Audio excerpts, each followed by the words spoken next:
If you like this video, please consider supporting me on Patreon. For just $1 a month, your name can appear at the beginning of this and many other upcoming videos.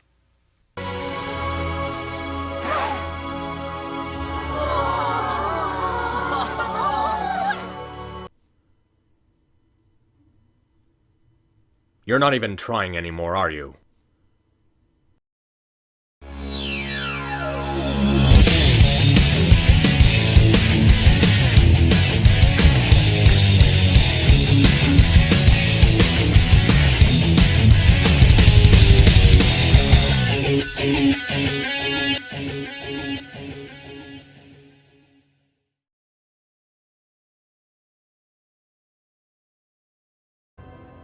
So after the huge premiere we got last week, I was expecting the show to take it easy for a while. Even if it's the final season, I know that not every episode is gonna be set up for the final battle. The show at its core is still about different characters developing relationships with each other, and Uprooted does a pretty nice job sticking to that core. The Student 6 are summoned by the Tree of Harmony to the site of its destruction, and the group are left wondering what to do now that it's gone. After a while, they decide to make a memorial for the tree, but they seem to have different ideas for how to do it. They proceed to try out their new ideas, but as you expect, they don't seem to be working out very well. So, will the gang be able to come up with a sound idea to commemorate the Tree of Harmony while keeping their friendship together? Chances are they probably will. What I really like about the episode is how it handles the Student 6 pretty well. In spite of getting sidelined a lot, when they're given a chance to just make an impression, they leave a satisfying impression. The montage where they have to get permission from their families and guardians to be in Equestria is a fun little montage. It doesn't drag out for too long, and each of the students interact with their family or guardian in a way that feels unique to each of them. We get Smolder proving her worthiness to Ember by beating someone in an arm wrestling match, showing how in spite of her time with other creatures, she still knows how to connect with other dragons. It's a nice bit of continuity where they remember everything in the Dragonlands revolves around competition.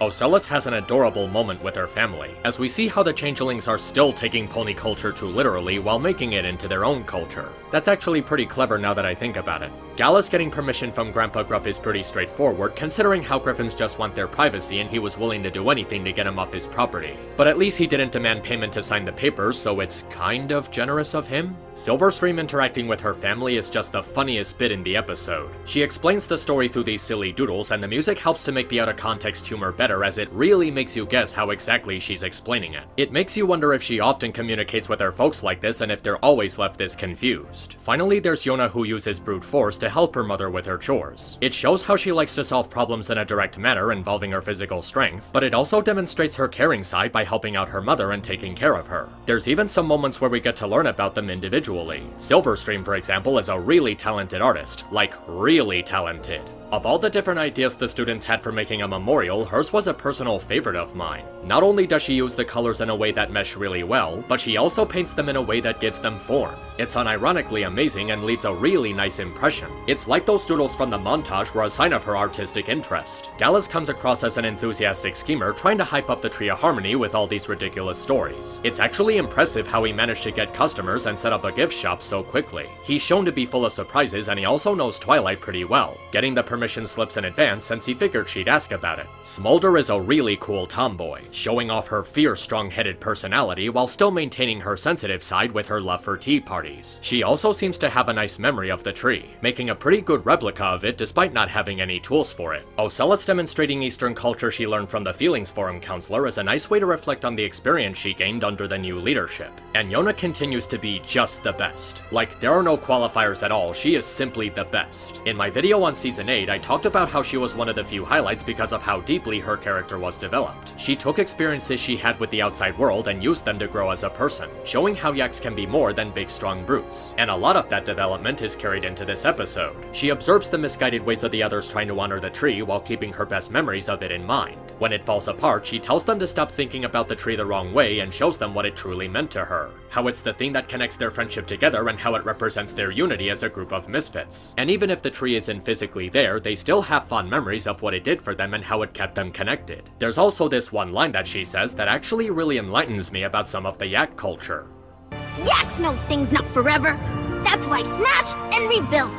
At first it comes across as weird to reference the Lego philosophy, but when you put it together it actually fits into the story. And it also teaches a really nice moral. If something is destroyed, it may not actually be gone, and you can build something new out of what was left behind. They can rebuild the magic of harmony in the place where the elements were born. And with that, the cycle of the Tree of Harmony can begin anew. This is what Yona was trying to teach them all along, and it helps them learn that they can still make something that represents the tree's true meaning, in a way they all can agree on. She really is like the heart of the group who keeps everyone together, presenting a lot of wisdom and honor, and with the Smash Then Rebuild line, it helps puts the yak culture into a new perspective. It shows how they can actually be a lot smarter than we think. Yona really is just the best of the students, and I'm really glad that the show took the time to flesh her out so well. There's also this alternative way that people have looked at this moral, seeing it as a metaphor for losing something that brought great memories, and how we can come together to make something to remember it by for future generations. Obviously, this led to people think of this as symbolism for the show ending, and I'll admit it comes across as pretty cheesy,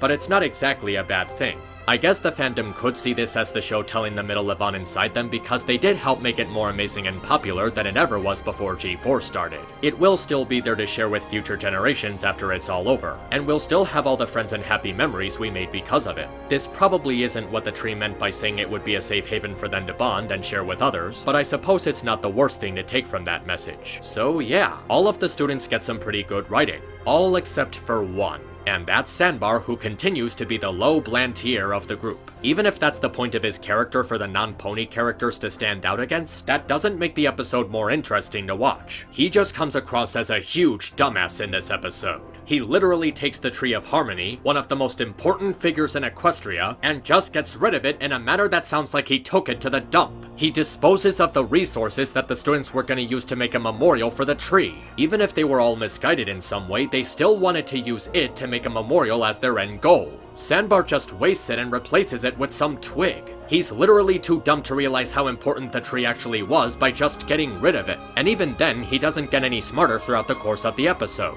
It's revealed that he didn't actually get rid of it, and at any time, he could have told them that he placed them in a wagon and put them in a corner. He knew exactly where it was and didn't bother to tell them what he did with it in the first place. This isn't the same Sandbar who cleverly played off Neise's bias against other creatures, pretending to side with him, which allowed him to put together a plan to defeat Cozy Glow. This Sandbar is a blithering idiot. There's also the issue of the Tree of Harmony immediately coming back after it was just destroyed in the season premiere. This might have worked better if it happened later in the season, but to bring it back immediately in the next episode is just a really cheap ass pull. It undermines the stakes presented in the premiere because now there's no consequences for what Sombra did in that episode. In a sense, this does mean that Grogar was right about Sombra being dead weight and a huge and effective burden on his plans. He literally just made things worse for them. But it still undermines the weight of the tension that was being presented in the premiere, which is really a shame because it did have some really good presentation. And how exactly do you just glue the elements back together? You can't just glue the elements back together, you nut jobs! And what makes them so special that they can do it on their first try when Twilight couldn't do it? Those are literally ancient artifacts, not just some toys that you can easily fix. That is just stupid.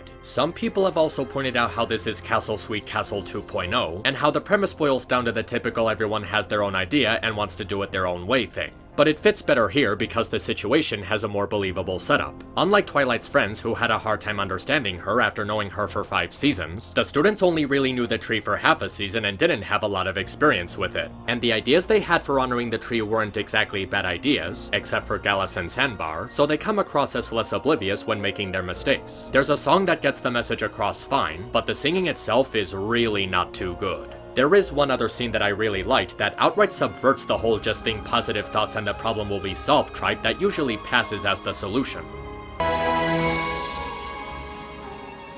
Is it working? No.